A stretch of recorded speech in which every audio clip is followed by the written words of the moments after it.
Hello, it's Yani Ransome. I'm your life transformation catalyst, here to encourage presence and engagement with God to heal and restore families and communities.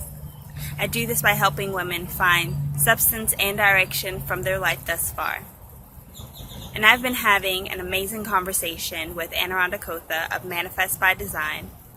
And we've been talking about systemic oppression and how it has shown up and has been continually perpetuated for people of color. And when I say color, I mean people who identify as non-white. But for those of us who look in the mirror and say, I'm not that, being the white person that is advertised or presented in the form of this is what is ideal, this is what is desired. And from our conversations lately, I've just had this growing emphasis of how we as women are able to shift the world in our day-to-day interactions. See, prior to my conversations with Anuradha, I kind of looked at other women or people in general of color as not really like me because they don't have the same struggles that I have. Because when I look in the mirror, I have very coily, curly hair that requires a lot of work to pretend that it's like white people's hair.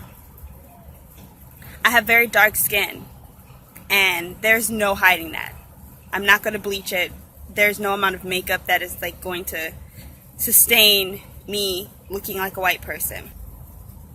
And in that, just really looking at the whole of it all, the fact that as a black woman, somebody might look at me and say, oh, well, she's angry, or she's going to be loud, or she's rude and disrespectful, is horrible, because that is not a truth for black people, for black women, for any person in general. And I'm absolutely in love with the fact that through these conversations, we are birthing a movement.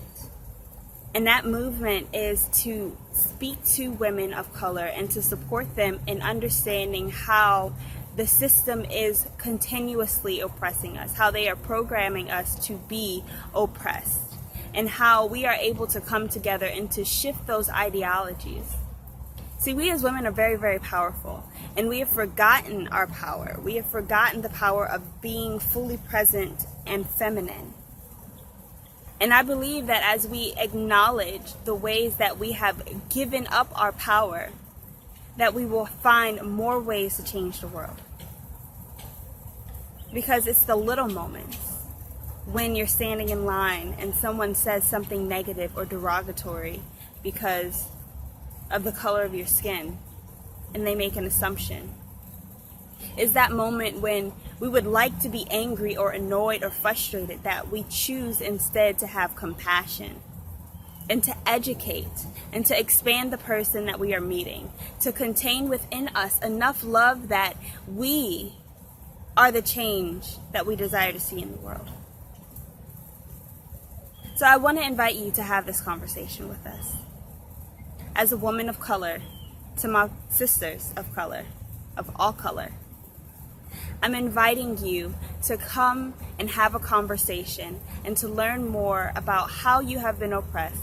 That way, you have the knowledge to overcome it, to see the impacts, the influence that show up in your everyday life, and to remove it, and to shift beyond that for yourself, for your families, for your children and the next generation to come. We can do it.